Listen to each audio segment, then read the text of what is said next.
we appreciate you coming. I'd have worn something a little nicer if I'd have known I was going to be on the radio today. Dressing up, are you, George? Well, I got the face for radio. Might as well wear the clothes. Absolutely. Well, this is the first day of turkey season, so what's been happening at the store here today?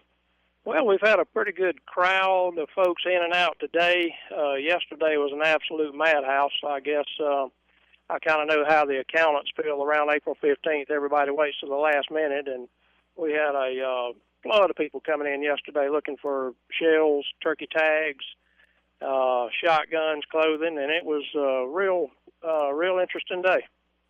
See, now when I think of, a busy day, I think of Valentine's Day because I have a jewelry store. I think of Christmas because I have jewelry for Christmas. I didn't realize turkey season was a whole other season for hunters here. Yeah, it kind of comes at a time of year when deer season is played out. All the small games like squirrel, rabbit, quail, and that sort of thing have gone out of season. And then you've got the month of March with no open seasons. And then April 1st, turkey season opens up, so people get pretty fired up about it, and they're ready to get out in the woods. The weather has finally broken. Absolutely beautiful day today, and people are fired up about going.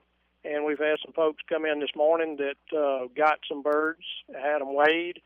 I think they were in the 20 to 22-pound range, so had some successful hunts this morning, and we had a good number of folks that came in that weren't successful in bagging a bird, but always enjoy spending time outside. And today was a beautiful day to do it. It sure was. Now, what's the average size of a bird normally? A mature tom turkey in this part of the world, probably in the 20, 22-pound range. If you shoot a 23, 24, 25-pound bird, that's really large for this part of the world. Wow. Now, let me just ask you something. I know that you were an avid hunter. Do you ever get to go out and take advantage of this hunting season, George? That's a loaded question, but no, I don't. Actually, probably done less hunting and less fishing than I ever have since, two and a half years ago when we started building this place. It's just been a real interesting experience. Takes a lot of time, and I don't get to go out and enjoy it as much as I would like. And the month of April, in the past, I ran a landscape business for 30 years, and April was really a tough month to take any time off. So I'm sort of used to not being able to go outside and hunt in April, although I do enjoy it. Now, let's see. You bought this business from Dale Carwile, back in, 2002? Is that right? August 1st of 2002, I bought the existing business while I still had the other landscaping business going, and made for some pretty tough times. And I tell Dale sometimes, since I bought the business, I don't know whether to hug him or hit him, but it's been a good investment and something that I enjoy doing. Like a million other guys, I was just fortunate enough to, I guess, be at the right place at the right time, and was able to put a business transaction together, purchase his existing business, and then take off and grow with it. Well, you certainly have grown with it. Now, what prompted you to decide to build this big place? I mean, that was a big undertaking, wasn't it, George? It was a big undertaking, but the facility we were in was so small, and we had so much inventory in there, you just about, would knock something over every time you turned around or run into somebody. So we were at the point of either having to quit or grow, and I'm not much of a quitter. And I would drive past this lot on the way to work just about every day, and you could see the edge of the for sale sign sticking out from the kudzu that was growing over it. And so we took this gully over here that was full of sweet gums, blackberries, elms, and kudzu, graded it, built a pond back there, and flattened out a spot big enough up here next to the highway to build this facility. And I actually bought the building 3 years before we constructed it, I think back in 2009, when metals prices were down and wasn't a lot selling, and we were able to get a good deal on the building. And actually had it at a different location up on Highway 25 North than I thought I was going to do my construction there. But this piece of property wasn't priced at $1 million a lot like the bypass is. And another sort of interesting fact about it is that it was right across the street from Greenville Mills Harris plant, which was named in honor of my grandfather in September of 1950. How about that? So I always thought that would be just kind of neat, being able to work and have my business across the street from the plant that was named in his honor so long ago. Well, how about that? That's pretty cool. Now, you have, you look like you're pretty full here, though, George. I mean, I must admit, it's not a sparse store at all, is it? It's full of stuff. Yeah, that's what my wife tells me sometimes. Something happens to you, what am I going to do with all this stuff? And I tell her, honey, I think you're going to be pleasantly surprised what you'll be able to do with all this stuff. But we do try to keep a good bit of inventory in the store. We try to cover a wide range of products and brands and styles to keep it interesting for somebody to come in and check us out. We get new product lines in and just try to keep it interesting and keep enough material on hand so that you have something to pick through. Now, one of the things about it, you do sell guns here, but, you know, it really doesn't actually, I think, have that gun store feel. It feels more like sporting goods because you've got so many other things. So I think women should not be intimidated to come in here. We have tried our best to not promote the gun store image and the gun store feel. That's an image that I think has a lot of negative connotations. Yes, we do sell legal firearms, and we also sell a lot of fishing equipment and archery products and clothing and boots and shoes and ice chests and sandals and flip-flops and socks and everything else. And we happen to carry firearms as well. So we do try to cover a wide selection. Try to cater to a lot of folks. We have lines of women's clothing. We have some women's shoes, and not trying to pull anybody away from sharp facets, but we do have a small selection of jewelry, just to keep the ladies interested if they happen to come in with a husband or a boyfriend. And some of the archery manufacturers, as well as some of the firearms manufacturers, cater bows and firearms to the ladies, and we keep some of that inventory in the store as well. Well, when you talk about archery, and I know I'm going to be able to go around and check out the archery department over there, but one of the things, you actually have an indoor archery range here. That's right. We have a 12-lane, 20-yard indoor archery range, and we had that designed in the building plan from the very beginning. Archery is a large part of our business. We have a couple of archery pros, I guess is what I'll say for lack of a better word, here, that tune and fit bows to you, and it's very convenient to be able to come in, pick through a wide selection, a lot of inventory back there as well, pick out your bow, have it set up specifically for you with a draw weight, draw length. We can put arrows in your hand, tune that bow to you, and you can turn right around and shoot it on our archery range and get it dialed in to suit you. And it's been a big plus, and we've had a good many ladies come through, take advantage of our archery range and our pro shop. And we've had archery leagues, and we had a men's league, ladies league, and a children's league, and that was very popular. Sure. And when you speak about women buying guns, that's become very popular too, hasn't it? Yes, it has. Every lady needs to know that when seconds count, the police are only minutes away, and you have to be able to provide for your own protection. I think I've heard that on the radio before, George. I think it has been on the radio, as a matter of fact, and it's very true. And you know, a lot of my police buddies, I mean, they understand that, and they know people have to be able to provide for their own protection. And you know, all law-abiding citizens should have the right to provide for their own protection if they so choose. So, small concealable firearms have been very popular of late. and a lot of the manufacturers have catered to that concealable handgun market. And we've got concealable type holsters. We've got handbags that have a concealment pocket in them specifically for handguns. So, ladies and self-defense has been a big business. Any thigh master ones where you can strap it to your thigh now, George? I just got to ask. The Thigh Master line we haven't managed to find yet, but I'll put some feelers out and see if we can hook you up, Ann. I can see you put some feelers out on that. Everybody got that? Hey, George, how you doing today? We're right here at Hunter's Headquarters. I just want to ask you real quick before we're going to hear a word from our sponsors. You have all these great antique signs. When you come in the door, you got to turn around and look up there. They are so cool.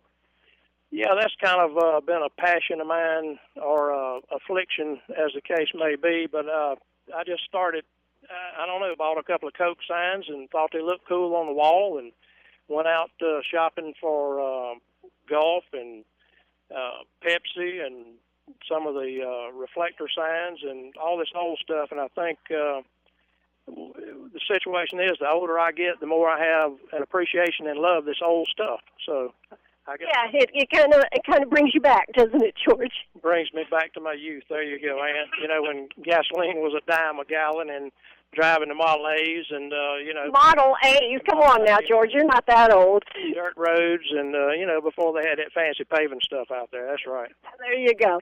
Hey, I tell you what, we're here with George Harris. We're out here at Hunter's Headquarters. You know, you'll know them when you see them right here on Calhoun Road. When we come back, we're going to talk about that big symbol out front. We're going to actually talk to somebody that makes turkey calls, and who knows, I might try my hand at making a turkey come out. And we're going to have a good time, so I hope you stay with us right here on WCRS. Oh, that's right. I told you we were going to come out here to Hunter's Headquarters this afternoon. We're on Calhoun Road right out here. You'll know them when you see them. That's right. I'm here with George Harris, and we are going to be talking a little bit about getting a concealed weapons permit. And I think it's very interesting that here we are at Hunter's Headquarters on April 1st. Yes, it's April Fool's Day.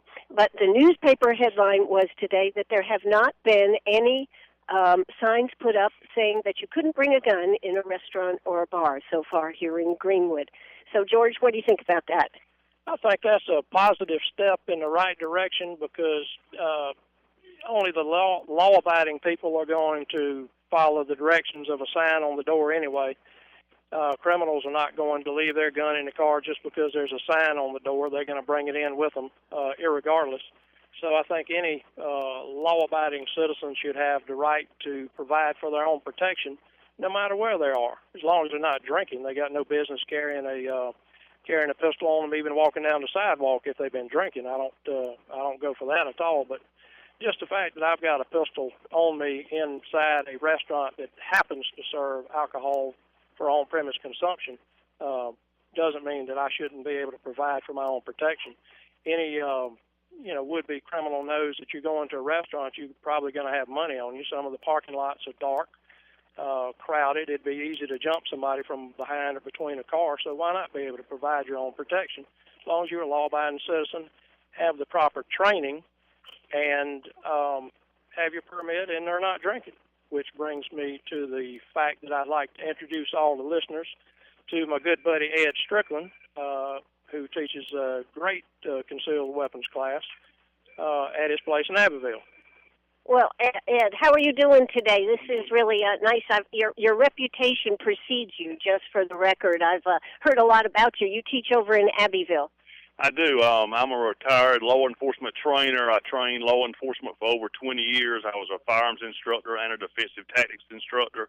Now I've been blessed with joining the family at Hunter's Headquarters here in Greenwood.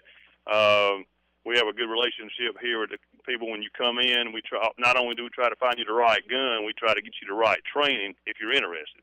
I started doing this years ago. I'm one of the first trainers that SLED had. We've done it. We've had thousands of students over the years. We've had people as young as 18 come for the benefit of the training, and I've had people as old as 91 come take the class. It's almost like doing a public service. But we do treat you like family here at Hunters Headquarters. We want you to come in. It doesn't matter. I've had people from up north come down have never touched a gun in their life before. You know? Is it a qualification to be coming from up north to have never touched a gun here? Now, I got to ask here. Well, a lot of us down south, we were born and raised with them. It's almost part of the culture. Right. You know, so, you know, I think people down in the south are more used to having a gun in their home and this kind of stuff versus the people that have decided to move down from up north. We treat everybody fairly. Yeah, we just more a little bit more used to them down here, I think. The good old boy syndrome, I guess. But anyway, in teaching the class, it's almost like doing a public service in today's world. Last year, I've even had church buses come to my house, church security. Church buses? That's correct. Okay. I've had 4 preachers at one time. One time I had 5. 4 preachers? Oh, yeah. Preachers need guns? Yeah, and it's kind of a GP-rated class, too. But anyway, we have a real good time. You come over, it's a turnkey job for $65. We guarantee you, if you don't have a gun, we'll provide one free and give you the bullets. And if you don't have a good time, it's free. But you'll give us the bullets. and that's like gold. That's really a commodity in today's world. But we can sure hook you up with bullets at Hunters Headquarters. You come on by. But yeah, we do have a great time. Some of the best friends I've met during the class. I've had people want to land helicopters in my yard. I've had people come from Columbia, Greenville, Spartanburg. I've had 4 generations of family in the class before. If the Pope showed up, it wouldn't surprise me. Well, you know, our latest Pope could show up. You know, he's the type of guy that would probably show up, isn't he? He could, but I mean, you know, anybody like George said earlier, anybody in this country, you have a right to protect yourself and your family. You know, and we were saying earlier, you know, my motto is walk lightly and carry a big stick, and that's the whole thing. You know, out of sight, out of mind, and don't tread on me. But I do love the Boy Scouts motto, just be prepared. Well, okay. Well, there's no question that you are prepared. Do you have a? Oh, he does have a gun here today, folks, and it's not a tattoo, I might add.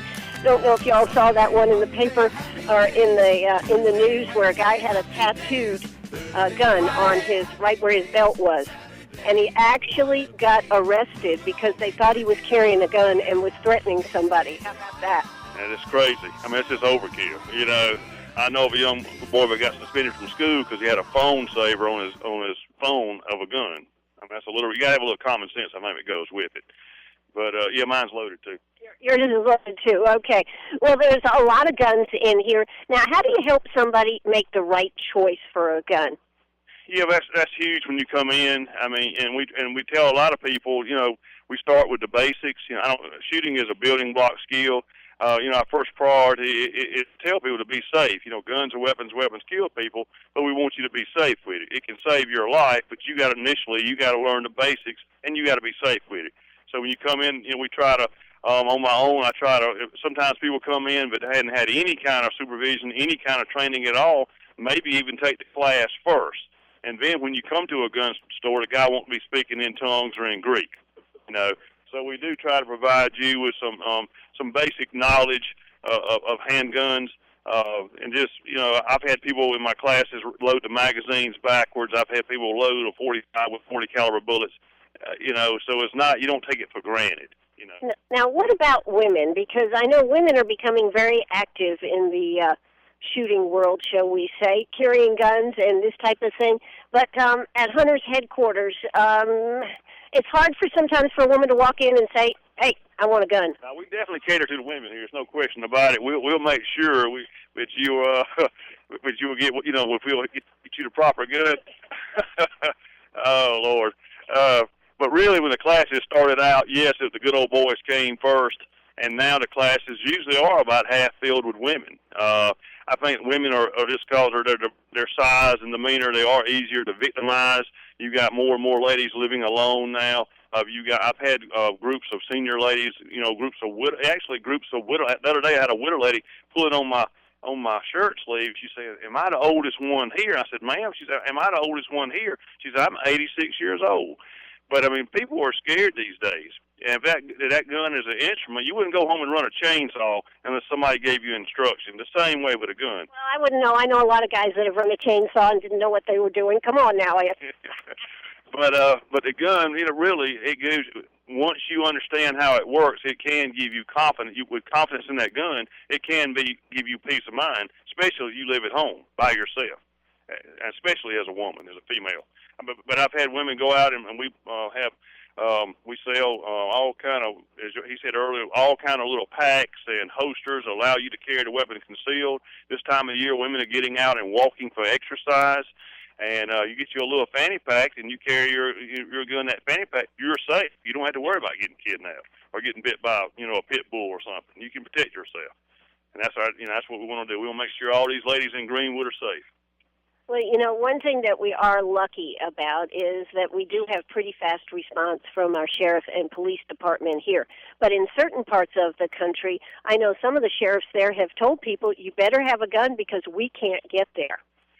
Well, I mean, listen, look at Spartanburg. A couple years ago, 18 months ago in Spartanburg, Chuck Wright made the announcement. He made national news. A lady was molested at Milligan Park. And he got so fed up with it, he said, dang, pepper spray, get your concealed weapon permit. And my phone almost melted. But, yeah. So, I mean, it does provide the ultimate protection. Now, we do sell pepper spray here at Hunter's Headquarters. We do sell some of the best flashlights money can buy. And these are all good tools to put in your Easter basket with Easter coming up. But the ultimate weapon is the handgun. Absolutely. Well, we are here at Hunter's Headquarters. I hope you're getting a whole lot of information. I hope you'll come by and see them here. Now, Ed, you teach your class. How often do you teach your classes on concealed weapons? It's definitely supply and demand. This time last year we did 14 Saturdays in a row and probably over 500 people. It slowed down a little bit, but we will take care of you. It might take me a couple of weeks to get to you, but we will take care of you. And again, we got to guarantee if you don't have a good time and learn something, it's free. And do they come here to Hunter's Headquarters? Should they call you? What's the best way to get in touch with you? That's an easy way to do it. Come in Hunter's Headquarters. I'm here a good bit. The guys, we want to show you what we have and what will assist you in the class. And but we can set you up a class when you come in. No problem. All right. So we are here at Hunter's Headquarters. We're going to hear a quick word. I think we talked through the news, but heck, this is a lot more interesting than the news anyways. We're here with George and Ed, and guys, just having a good time. We're actually doing a video of this too, folks, so there's going to be a video of this whole show, so you don't want to miss it. Hey, we'll be right back after a long word from our sponsors. Not really that long, but a longer word from our sponsors. Hey, I'm Ann Eller. Don't you go away. Oh, that's right. We're right here. We are going to be talking about some turkey calls here. George, you were just making a good point about women and being able to have this powerful little tool in your hand that you control. What were you saying about that? My impression when ladies first take up shooting handguns, it's a real powerful feeling that a lady picks up a gun and she's got this tool in her hand and she comes to the realization that, well, wait a minute, I'm the one that can make this tool do what I want it to. It's not going to do anything on its own. And I can, point this pistol this direction and I can make it shoot when I want it to shoot. And, hey, I can hit that target. And it just gives an overwhelming feeling of confidence. And then when you got that confidence of knowing that you can make this tool do what you want it to do, you know that you can provide for your own protection, and that's just a good, peaceful feeling to have, knowing that you can fend for yourself. And you made an interesting point. Nobody is telling us what to do. I like that point probably better than any, that, that I'm controlling what I'm doing with it. Somebody's not telling me, shoot over here, Ann. That's right. I don't think you give me the impression of being a powerful woman yourself. I don't think any man would do very well telling you what to do anyway. Probably not. That's why I'm still married to Jeff Eller, yes. But yes, but it is a good point that you are in control, and that is something. Confidence and knowing when you're out is something important. That's right. You don't have to depend on somebody else. You can go out, like Ed was saying. If you're exercising, walking down the street, or if you're walking through the woods, or you're out on the farm property or whatnot, and you've got your pistol with you, then you know you can provide for your own protection, whether it's against a would-be criminal or a coyote, wild dogs, what have you. And taking care of your children. That's one of the other things that I think a lot of women worry about is their children, although they're also worried about a child getting a hold of a gun. And that's where training of children is real important, isn't it? Training and discipline. Discipline seems to go on the way of 10-cent gasoline, but there's certainly room to put discipline back into families and back in schools and discipline is needed in the house to teach your kids what guns are, the fact that they need to stay away from them, and that they can have their time. And once kids learn to respect guns, then you can take them out, you can work with them, teach them how to shoot, and let them enjoy that feeling of being able to utilize that tool themselves. And it is a good way to grow up in the South, to go out with a family, go out plinking, whether you're shooting cans or paper or duck hunting, bird hunting, or turkey hunting, as the case may be. It's just a good thing to do. Absolutely. Now, you do have somebody here that is demonstrating and showing turkey calls, and I guess they're selling them too. Who's here? Mr. Tony Reynolds and Mr. Mike Slay. Tony's world and universal turkey calling champion, I believe, and he's been here the last couple of days demonstrating some of his calls and got a nice selection of them out on the table. And he can make these calls do things I'd never dreamed of being able to do. But he's good at making them, good at using them, and he's very helpful when it comes to teaching. All right. Well, I want to talk to him. Tony, how you doing today? I'm fine. Now, how did you get into the turkey calling business? Well, I love to hunt, and I was an artist, and the only way I could mix them two together was to make something with my hands and hunt. So that was it. And what did you learn about what makes a good turkey call? Well, I found out that they said an old man named Neil Cost told me, said, if it gets on your wife's nerves, it's a good turkey call. So I must make a good one. I'm divorced. You're divorced? You haven't had any takers since? No, they don't like these turkey calls. A lot of turkeys don't like them, so that's it. So you can call a lot of turkeys when they're out there, huh? Turkey, yes, ma'am. Can talk turkey. Yes, ma'am. Well, can you give us a demonstration here? Yes, ma'am. This is called a box call, and I'm going to do a little sequence. It's going to be like when a hen turkey's up the roost, then she flies down, and the gobbler's going to answer, and how the little sequence goes right up to the end of his life. So this way we're going to end of his life. This is it. It's the ultimate con. You're trying to talk. You talk this poor turkey and thinking he's going to come up and get some love, and he gets shot. So this is the way it goes. Hen turkey's in the tree. She's early morning, it's breaking daylight.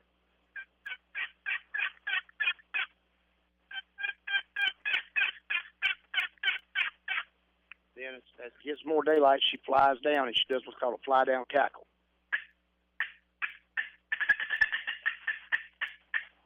She hits the grand old gobbler, he answers her. And then she'll yell back at him, and he'll answer. Then he flies down, and then he struts up to her, and she starts sweet-talking those soft calls. And then, boom, and that's the end of time. So that's the last sweet talking he gets. That's his last pillow talk right there. That's it. That's it. And these things actually work. Yes, ma'am. I've been doing calls for about 21 years, and I've won the Grand Nationals box call championships and the World All Call. But my calls have won every contest there is by other people using them. But I've been very fortunate. God blessed me with a talent and able to have a platform to show His grace, and to be able to be in the woods and do what I enjoy doing. And it's like they said, if you enjoy what you do, you never work a day of your life. And I'm doing something 20 hours a day right now, and to me, it's feeling an awful lot like work though right now. So, how many you sold a lot of turkey calls? Yes, ma'am. This year's been very well. I'm in 5 different states right now, throughout from Mississippi to North Carolina, and I've been on the road for almost 3 months now, so I probably sold about 2,000. Now, where do you live? I live on Lake Greenwood, the big city of Waterloo. Ah, okay, so you're a local guy. Yes, sir, right here at home. Well, I think that's terrific. So, do you ever get a chance to go out and hunt anymore? Yes, ma'am. I got to go for the first time really this morning, and I had a great time. Got to sit out under the stars and watch the sun come up and listen to the birds, and really enjoyed it. Really, we didn't have no luck. We did have a big turkey in front of us all day, but somebody had played a joke and turned a tame turkey loose on me, and they played with me out in front of me all day. So, but it was nice anyway. All right. Well, we are here. We are talking turkey here today. In fact, Lindsay, you ought to get a picture of that big one right up there. Did you already get one? Okay. They've got a stuffed turkey or two here. Now, what kind of cost on turkey calls? Well, my calls are a little more. They're different than a mass-produced call. I build what's called a custom call, and they're handmade. And I'm an artist. I graduated from England School of Art and Design, and I was an artist. And that's what I was telling him how I got into it. When I came here, I opened a T-shirt shop up, and there was no work really for what I'd done as an illustrator. So I started building turkey calls and putting my artwork on them and signing them like you do prints. And I got in with the NWTF, and it grew. And like I said, the Lord blessed me, and it grew. And I get to do what I enjoy doing now. Well, that's terrific. Hey, I tell you what, let's hear a quick word from our sponsors. We'll be right back. We got to move on. We got archery and so much more right here at Hunter's Headquarters, right here on WCRS. We're right back here at Hunter's Headquarters. And, George, you wanted me to meet somebody else here. I tell you what, this has been a most interesting afternoon. I tell you what, I didn't realize y'all had so much here. Well, like I said, we try to cover a lot of ground, and one of the guys that helps me do it so well is Robert Williams. He's our firearms and accessories manager, and I wanted him to talk with you for a few minutes about some of the many varied and sundry accessories that you can use to aid you in your turkey hunting. In your turkey hunting. Well, Robert, how you doing today? I guess you're pretty busy, aren't you? Yes, ma'am, sure am. So what are some of the things that Hunter's Headquarters has that makes hunting a turkey so much more pleasurable? Okay, you already got Michael over there. He's got them located. Right. Tony's called them in. Right. And once you get them called in, then you got to have something to harvest them with. There's your shotguns. Most people use shotguns here. Some people use bows, but it's legal in South Carolina to shoot shotguns. And we have shotgun shells for youth. We have them adult. And, of course, we have the hunt vest. It's got a pad for when you sit down to, call your turkey in. And it holds all your turkey calls just went over. And then you're going to have to be camouflaged, because turkey's eyesight is his best defense, hearing and his eyesight. So have good eyesight? Absolutely. They're some of the best out there in nature. So you got to be completely camouflaged. That's why they camouflage gloves. You get camouflage head nets. You got to be camouflaged from head to toe. And if you got a turkey coming, you cannot move. We got decoys, so the turkey will key on those decoys and come in to where it takes the attention off the hunter over there.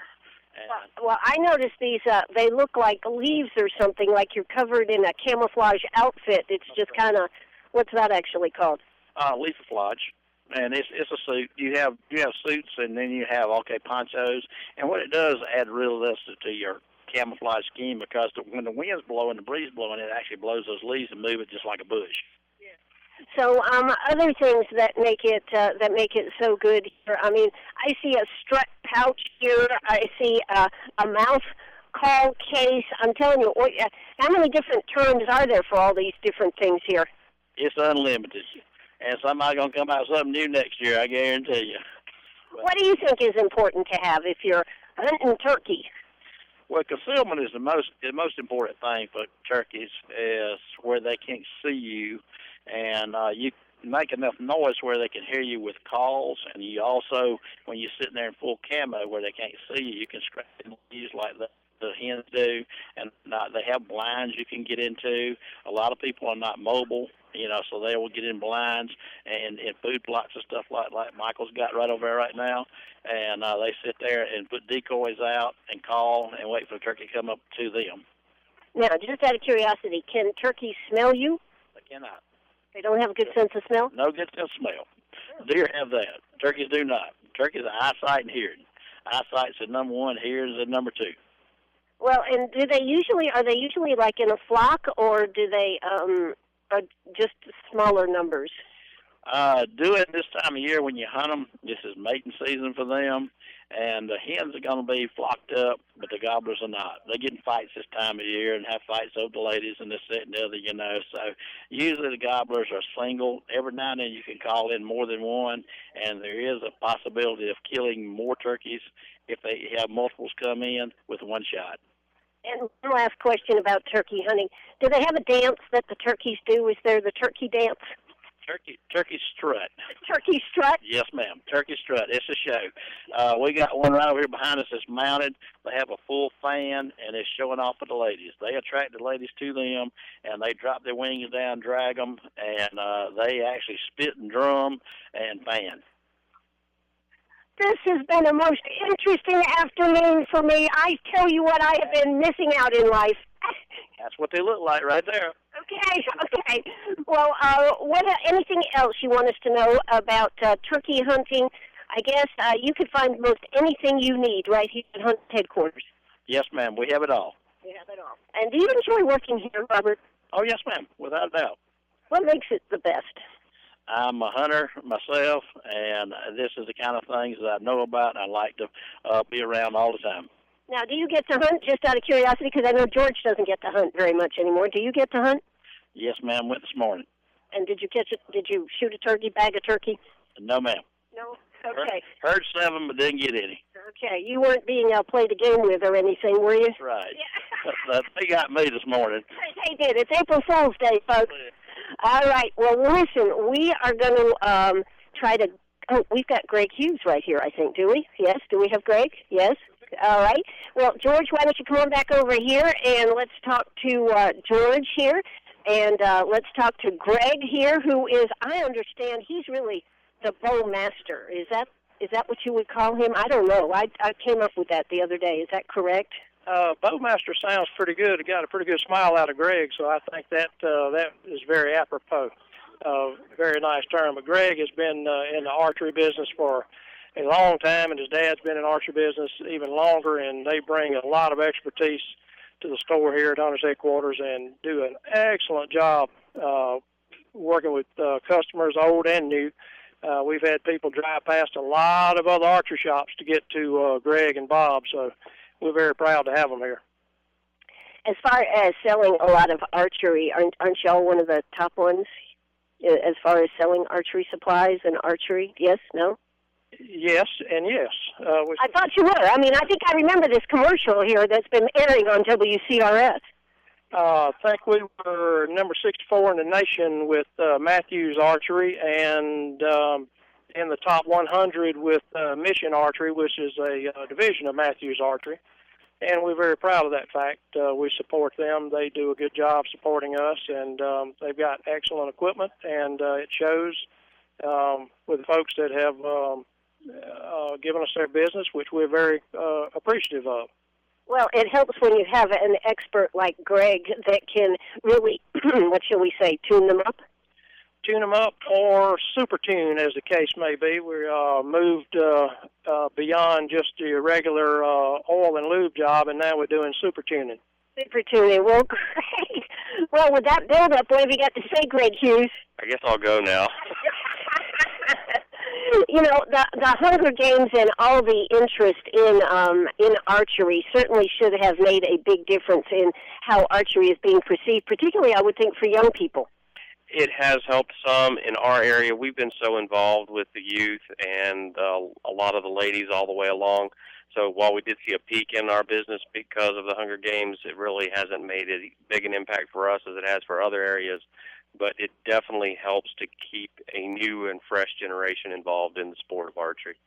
Now, archery definitely has changed, though, over the old bow with the arrow here. I mean, I've seen some things over there that have, looks like 3 or 4 wires or whatever on it. I'm not a bow master, but they certainly are changed in today's world, aren't they? Yes, they've come a long way since back in the times when the Indians and Native Americans used them to basically put food on their table and clothes on their back.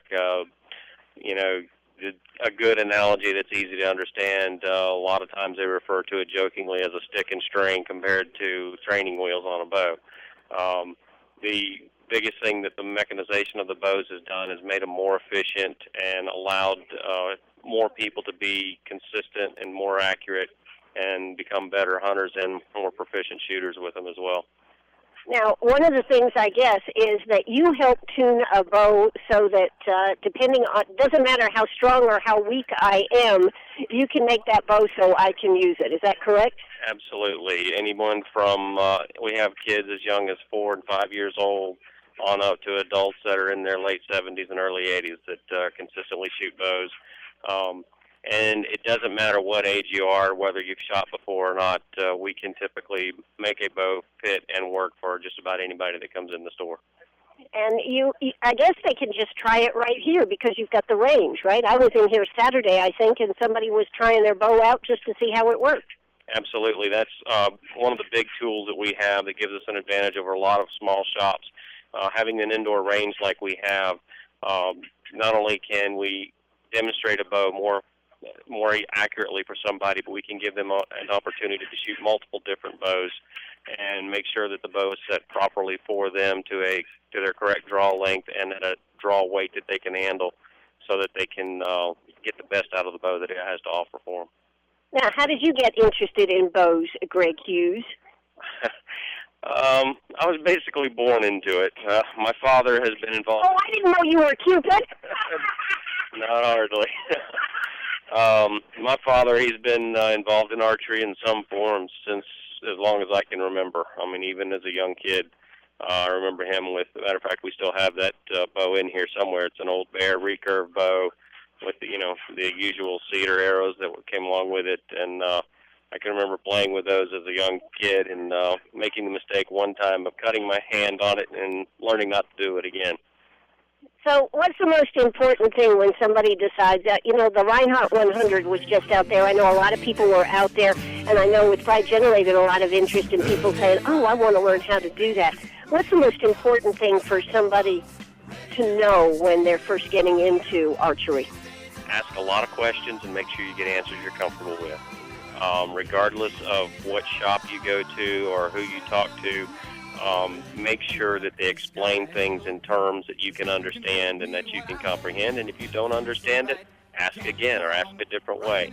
Beyond that, probably the most important thing with a bow is getting the draw length and draw weight correct for whoever's shooting the bow.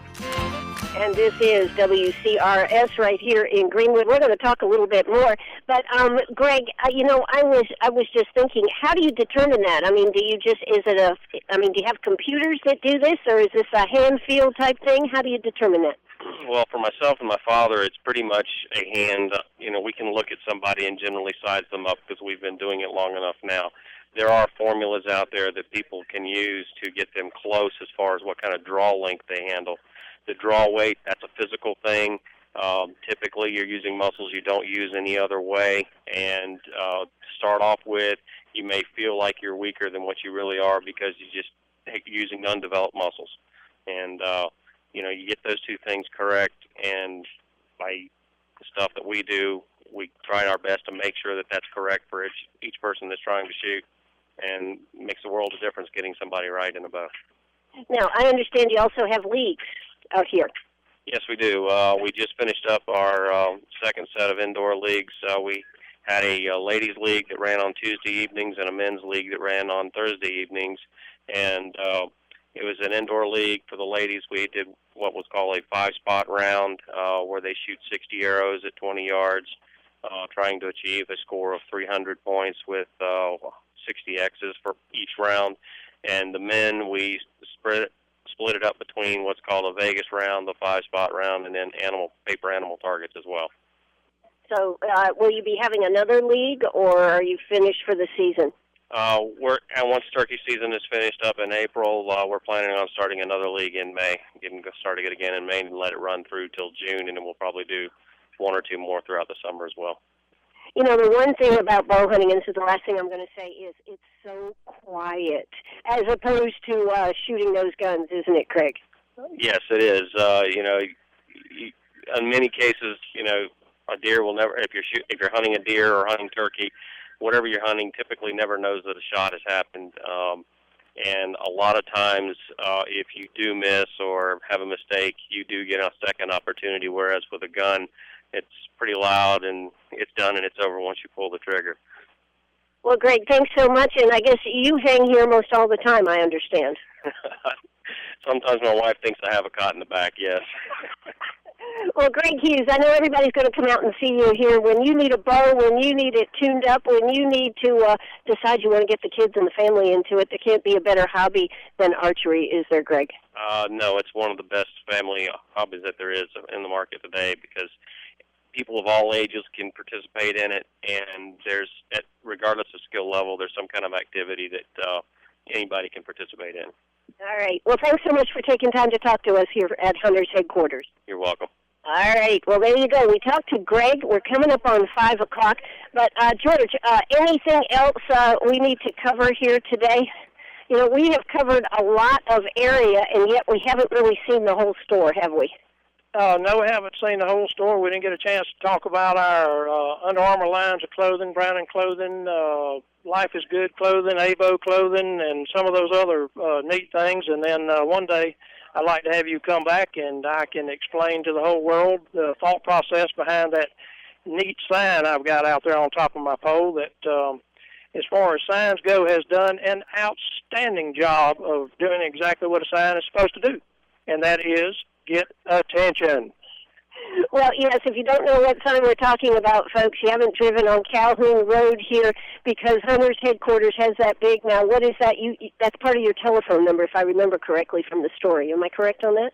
That is absolutely correct. It's a 1911 style pistol, and we were lucky enough to get the telephone number 223-1911. And that's as far as I want to go with the story right now. We'll have to save that when we got more time. All right. Well, that sounds good. You know, we do need to mention you have all kinds of fishing supplies. We didn't get to talk about that either, did we?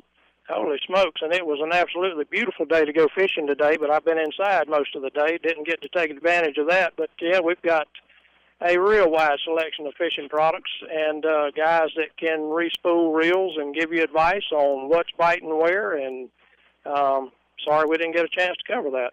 I guess you'll just have to have me back. I guess we'll have to have you back, and we'd love to do so.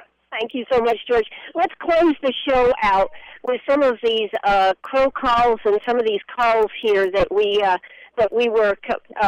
Is it Mike? Have you got some calls here you can do for me? Now, let's see. Let's find out what these are, folks. If you've never heard this, and I have never heard this, this is awesome. Okay, your name again, sir? Mike Slay. Okay, I'm sure everybody knows Mike Slay. Now, Mike, tell us what you're going to do for us. Early in the morning, the owl works real well. And this is the owl.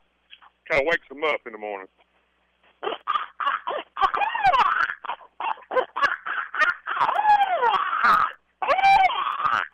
All right. And after it starts getting light, the crow call usually works real well. Then it's kind of a good call all day long. This is the crow.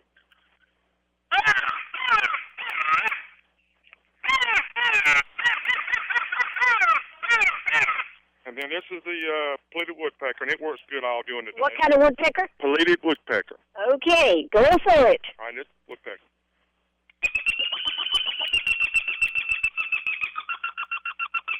And this also does the hawk.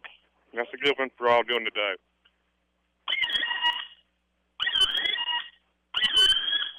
And once you get them located and they gobble, then you can go kind of move in and set up on them and then get your turkey calls out and start calling them, the slate, the box call. And there's all kind of turkey calls you can use, from diaphragms to wing bones to box calls to friction calls. So there's a big variety. Just whatever you like and works best for you. All righty. Well, I wanted to close the show out for that because I thought it was so awesome. Mike, thanks so much for giving us a demo. And I guess, are you going to be at Hunter's Headquarters how much longer? We'll be here till they close. Till they close today? Mm-hmm. Will you be back again? Oh, yeah. Oh, yeah. Yes, okay. ma'am, always. Always? This is a local store right here for Greenwood. And people come from, I guess, Abbeville, Greenville, and Augusta, all those places. So, absolutely. Well, thanks so much, Mike. If they don't have it, they'll get it. They'll get it. Well, that's the good thing about Hunter's Headquarters. George, thanks so much for having us out here this afternoon. Thank you, Ann. We really appreciate you coming. It was a pleasure. Thank you. And this is WCRS right here in Greenwood. Bye-bye, everybody.